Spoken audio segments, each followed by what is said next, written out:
Kata Imam Ibnu Qayyim Al-Jauziyah, ada 3 tanda orang yang akan mendapatkan kebahagiaan. Ada berapa? Ada 3 tanda orang yang akan mendapatkan kebahagiaan. Siapa mereka, Ustaz? Yang pertama, orang yang bahagia itu bersyukur ketika diberi nikmat. 2, orang yang bahagia itu bersabar ketika diberi ujian. 3, orang yang bahagia itu bertaubat ketika berbuat kesalahan. Ada berapa? 1, bersyukur ketika diberi nikmat. 2, bersabar ketika diberi ujian. 3, bertaubat setelah melakukan kesalahan. Hanya 3 ini. Berarti hidup ini pasti akan ketemu fase nikmat, fase ujian. Betul? Akan ketemu fase senang, ada fase sedih. Betul? Ada fase mendapatkan, ada fase kehilangan. Betul? Ada fase berkumpul, ada fase berpisah. Betul? Itu kehidupan. Dan itulah yang digilirkan dalam hidup. Ibu, kalau hidup maunya enak terus, itu namanya bukan hidup. Itu namanya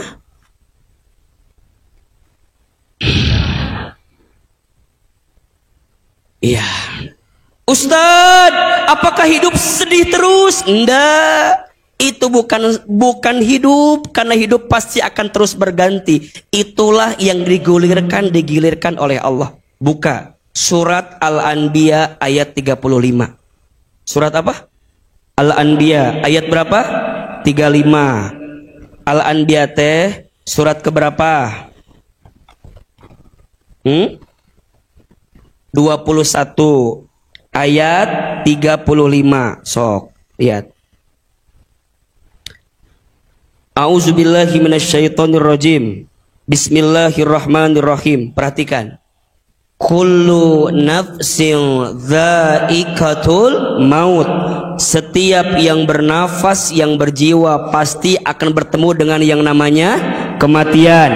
Lihat kalimatnya. Selama dia hidup, sebelum dia bertemu dengan mati, apa yang akan dia dapatkan? Wa nabluukum bisyarri wal khairi fitnah. Dan kami, kata Allah, akan menimpakan kepada mereka yang masih hidup. Berarti kalau masih mau hidup, halo ibu,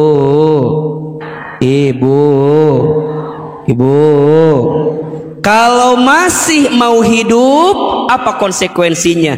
Bisyarri wal khairi fitnah. Dia akan mendapatkan ujian, baik sesuatu yang buruk atau sesuatu yang baik. Betul? Apa kuncinya? Lihat ujung ayatnya. Wa ilaina turja'un. Dan kepada kamilah engkau akan dikembalikan. Bukan tentang kayanya, bukan tentang miskinnya, bukan tentang lapangnya, bukan tentang sempitnya, tapi tentang bagaimana mengembalikannya kepada siapa? Allah subhanahu wa ta'ala. Maka bunda, di rumah tangga ada masalah atau tidak? Wajar, rumah tangga itu rumit. Kalau sederhana, rumah makan. Betul? Dakwah, ada tantangan tidak? Kalau dakwah tidak ada tantangan, namanya bukan dakwah, namanya dahar. Ada yang suka, ada yang benci, ada yang support, ada yang gak support, ada yang terus bersama, ada yang harus mengundurkan diri, ada yang harus pergi, ada yang harus meninggalkan kita, ada yang harus tetap di sini, ada yang harus tetap di situ. Semua kalau yakinnya hanya untuk Allah, maka semuanya dikembalikan ke Allah. Ada yang bilang, Ustadz, majelis taklimnya, jamaahnya tambah banyak. Bukan majelis taklim Ustadz. Ini hanya dititipin saja sama kita. Dan kebetulan kita yang lagi dikasih amanah untuk ini. Satu saat harus diambil lagi. Ya udah deh, semua juga punya Allah. Kenapa harus sedih dengan apa yang tidak kita miliki? Betul nggak? Banyak orang yang menderita, kenapa? Terlalu merasa memiliki terhadap apa yang hanya dititipi. Kita ini hanya dititipi saja. Popularitas, kekayaan, hanya titipan aja. Dan kalau kita tahu ini titipan, berarti gimana Ustadz? Jangan silau dengan apa yang dilebihkan, jangan galau dengan apa yang disempitkan. Status hari Kamis itu. Jangan silau dengan apa yang dilebihkan, jangan galau dengan apa yang disempitkan. Kenapa? Karena dua-duanya sama. Bagi orang beriman mah dua-duanya sama. Dan ini yang harus menjadikan kita makin kuat gitu. Betul apa betul? Iya apa iya? Berarti mohon izin, kalau kita dititipkan sesuatu oleh Allah dalam urusan dunia, berarti Allah teh percaya sama kita. Betul nggak? Ahilman mohon izin ya, tidak pernah membayangkan Bunda. Saya datang ke Bogor itu tahun 2007. Berarti sekarang kurang lebih udah berapa tahun ya? 15 tahun. Tidak pernah menyangka 15 tahun kemudian, hari ini kita bisa berceramah seperti ini di kota Bogor. Dulu berangkat dari Garut, niat untuk berangkat belajar di Bogor, belum pernah kebayang. Lulus 2011, itu masih kerja keliling-keliling. Mungkin seriusnya mah 2013-an lah, serius ceramahnya gitu ya. So fast, time is so fast ya, waktu sangat cepat gitu. Rasanya baru kemarin kita kekelilingan naik motor. Saya teh dulu pegawai di lembaga keuangan Bunda, di bank. Tuh, ayo apal. Kadang suka mikir gini, ya Allah, nuhun ya Allah, waktu sangat cepat Engkau berikan amanah seperti ini. As-Sakinah, baru 3 tahun lalu kita bikin di rumah-rumah Bunda. Di rumah Cimanggu, pindah ke Laladon, pindah ke Ciomas. Masya Allah, ayeuna, ya Allah tuh zaman pekana pagar cicingna tadi dinya tah. Nangko dina pagar kieu tah ya Allah. Ya Allah, ini dari siapa? Karena siapa? Bukan karena hebatnya kita mah gak ada apa-apanya. Dalam munku Allah dicabut mah tuh apa yang mau kita sombongkan, betul nggak? Maka kalimat yang keluar, alhamdulillah, Bunda dilembutkan hatinya, bukan karena Ahilman, tapi karena Allah melembutkan hati Bunda. Mungkin ada yang nanya, Uce kemana? Ngaji, jeung saha Ustadz Hilman, emang teu bosen? Henteu kunaonnya? Hayang wae ngaji teh. Hayang wae, pengen berangkat terus, makin pengen ngasih tahu orang, ngajak orang. Ada nggak yang baru ketemu Ahilman hari ini? Coba angkat tangan. Baru ketemu, baru lihat. Kemana wae Ucu? Saya baru ketemu. Ibu baru ketemu pisan, baru lihat banget.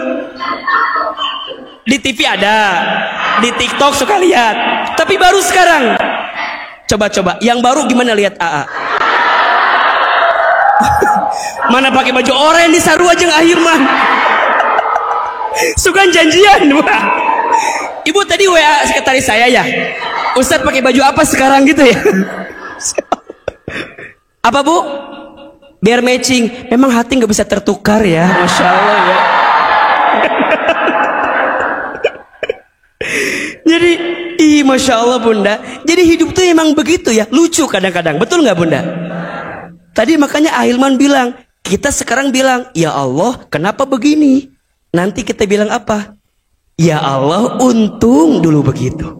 Jadi nggak ada yang harus kita sesali, semuanya baik-baik saja. Asalkan tadi kata Ibnu Qayyim al-Jauziyah, 3 ciri kebahagiaan. Apa? Bersyukur ketika diberi nikmat, bersabar ketika diberi ujian, bertaubat ketika berbuat kesalahan. Pertanyaannya, Bunda yang di sini udah bersyukur apa belum? Sok. Orang deteksinya, AA baru kemarin presentasi di acara corporate nih. Bunda tolong catat ini. Ciri orang yang kurang bersyukur. Kira-kira Bunda masuk kategori ini apa enggak? Cek ama pasti ayah, pasti iya mah. Sigana iya mah sigana. Lain suuzon iya mah, tapi sigana ayah iya mah. Lamun teu Bunda pasti Ahilman kieu mah pasti. Hiji cenah.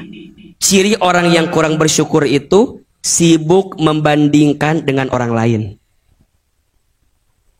Aman? Ini aman? Aman? Sudah nggak lagi sibuk dengan bandingin orang nggak? Aman? Yang kedua, ciri orang yang kurang bersyukur teh sering mengeluh. Masih ada? Masih? Yang mana orangnya? Biasanya yang sering mengeluh teh yang duduknya nyender ke tembok. Itu udah biasa itu mah ya. Kenapa AA? Karena di rumahnya tidak punya sandaran. Maka yang dicari tembok sebagai sandaran. 3. Ciri orang yang kurang bersyukur, sibuk memperhatikan kekurangan bukan kelebihan. Jadi kalau bicara nikmat kecil, kalau bicara masalah besar. Ustaz, abi mah susah hidup teh. Loba masalah. Kurma goreng patut, teu boga duit. Pokoknya sibuknya melihat apa? Kekurangan daripada kelebihan. 4. Ada apa? Panitia. Aya naon Caida? Caida jangan keluar dari tempat persembunyian.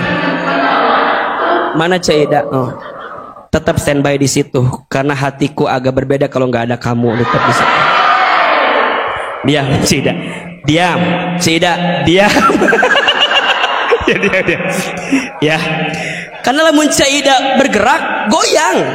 Pandangan kita jadi goyang kan? Jadi kudu stay di situ biar dengan Ahilman. Jangan kemana-mana. Tadi sampai berapa poin ini?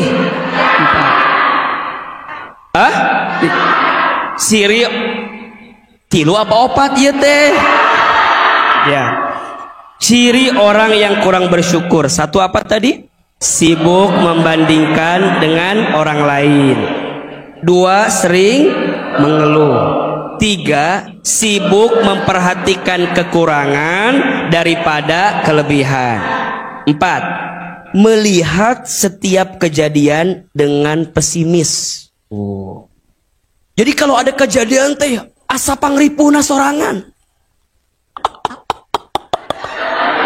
Ustaz, ripuh pokoknya mah, paling menderita lah, paling menderita. Ya, melihat kejadian dengan pesimis, padahal boleh jadi di setiap kejadian pasti ada kebaikan, betul? Yang ke-5, ini tadi yang Ahilman bahas, merasa paling menderita. Jadi kalau ada yang gagal teh, udah mah dia paling menderita dan orang semua mojokin dia. Itu bahaya. Berarti ada yang kurang bersyukur. Yang ke-6, merasa lebih banyak kehilangan daripada menerima. Asa yang diterima teh sedikit, tapi yang hilang teh asa banyak. Padahal boleh jadi yang hilang sedikit, yang kita dapatkan banyak. Yang terakhir, berlarut-larut dalam penyesalan. Kalau ada di antara ciri yang 7 itu, berarti kita harus belajar lagi untuk apa? Bersyukur.